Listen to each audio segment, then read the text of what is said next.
everyone, welcome to the Homework Help Show. My name is Cath Anne and I'm your weekly host of the Homework Help Show and top writer with Homework Help Global. On this show, we provide you with valuable content for your academic and student life. This week on the show, we are going to continue our Grammar 101 series. This will be one of the last episodes. And we're going to talk about two different words and how to use them in the English language and writing.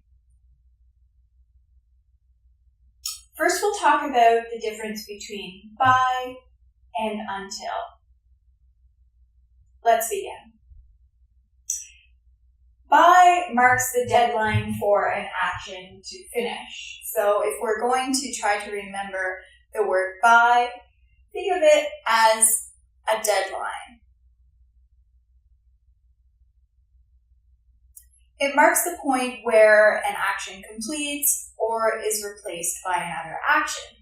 Think about it using it as a word when something ends or comes to a stop.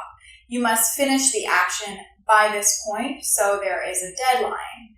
For example, yesterday I was writing a grant application and I had to have it in by 5 p.m.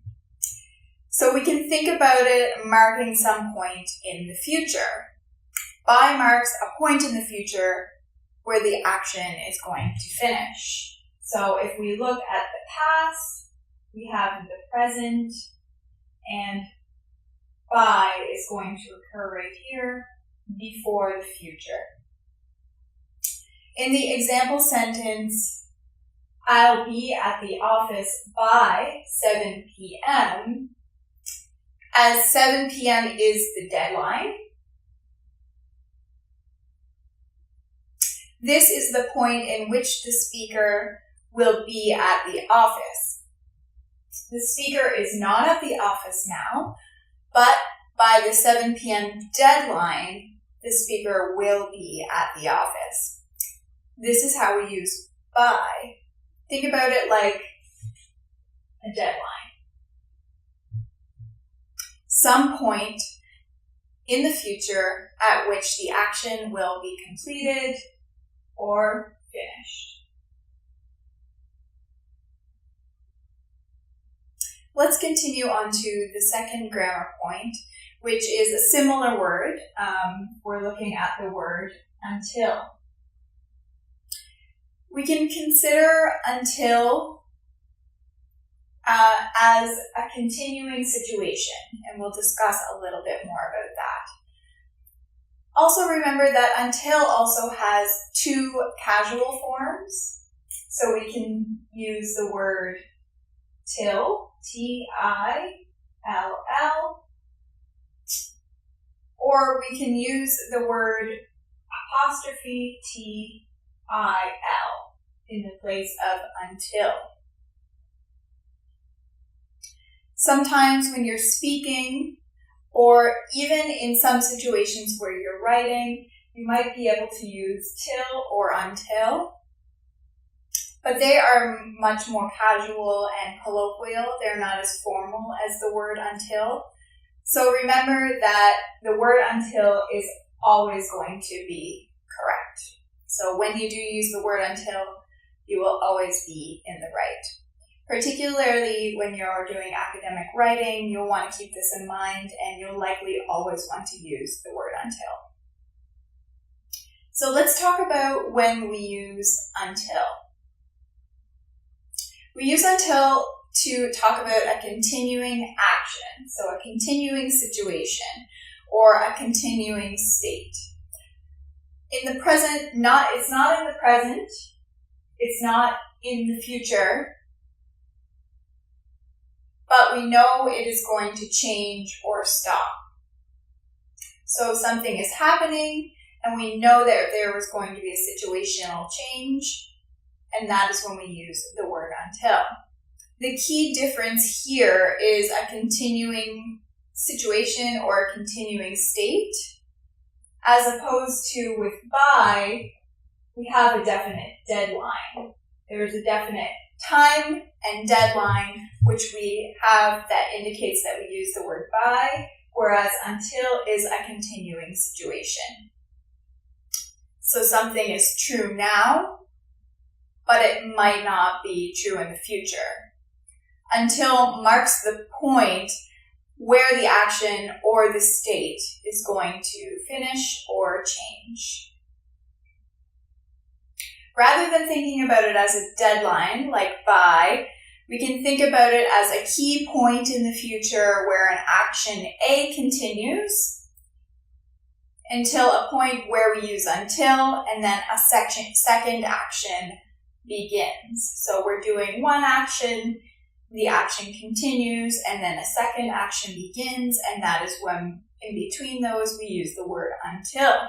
Something is going to change at the until point. With by, we don't use the nuance of an action changing. We only have the nuance of the deadline. Here, until is going to show that something is going to change or that something is going to happen. So we'll use a similar sentence. And as you can see, we're using pretty much the same sentence. So we can say, I'll be at the office until 7 p.m.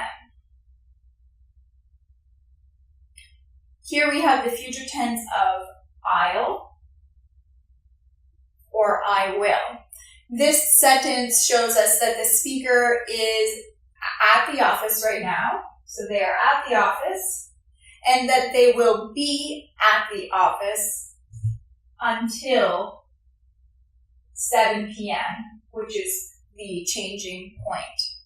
At 7 p.m., this speaker is no longer going to be at the office, and they will likely be leaving the office, which indicates a change in action. I hope we can practice some example sentences now, which I have written on the board.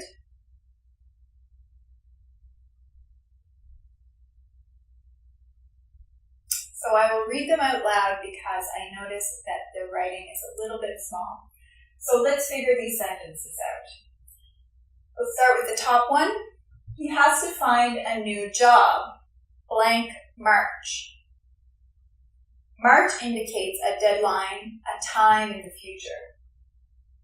So in this case, because it's indicating a deadline, we will use the word by.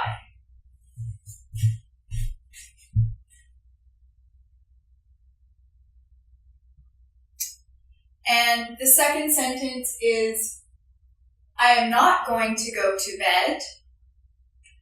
Blank, I finish the movie. In this sentence, the speaker will not go to bed, so that's one action. And there is a second action. I finish the movie is the second action. So in this case, we would use the word until, because we are ending one action and we are continuing with another action.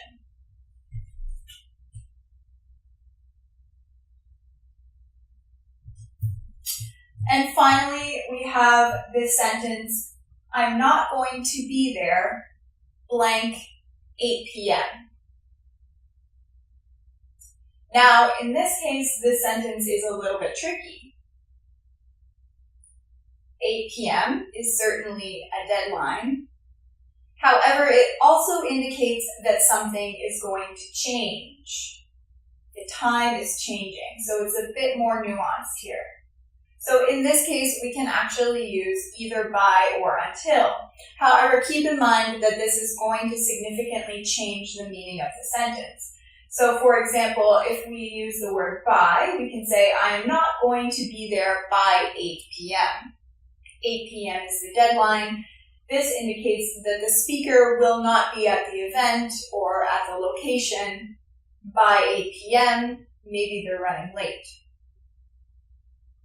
In the second situation, if we use the word until, we can say, I'm not going to be there until 8 p.m.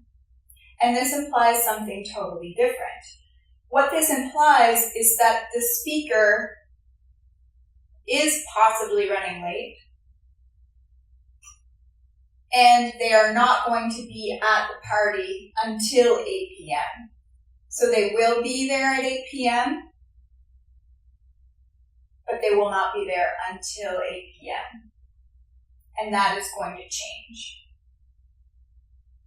So always keep in mind that there will be situations where by and until are both correct, but the meaning of the sentence will change significantly depending on which word you choose. So you want to do a bit more study and practice using some sentences to figure out the best approach to using these words. So I think we can leave it there for this week. Next week, we will be tackling the difference between really and very, because these are two really interesting words that have a lot in common. And we'll also be talking about some common grammar mistakes in English writing and English speaking. And that will wrap up our short series on Grammar 101. I hope this session was of benefit to you. If you like this video and you want to see more like this, if you like the format, please give it a thumbs up and subscribe to our channel to get access to more of our content. If you're interested in viewing any of our other videos or our podcasts, make sure to check out all the links to our other social media platforms in the comments below. If you have any questions, comments, or ideas, feel free to share them with us in the comments. We always love to hear from you guys. Join me every Monday on Instagram Live at 7 p.m. Eastern Standard Time.